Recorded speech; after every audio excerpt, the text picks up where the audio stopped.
tansah diantu ing musim semi, kejaba mekaring sakura, nom-noman kanthi busana warna-warni, kaya kembang ing taman-taman biwon lan pugaksan.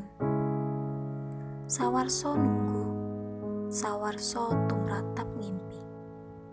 Sakura mungkar seminggu, nuli gogrok, kapuncang angin lan sumelete srengenge. Ati kang alung sumendhe. Urip mung sauntara, iku sejatine endah, iku sejatine pasrah. Endahe sakura tansah njangget ing ati, mancep tan bisa dilali.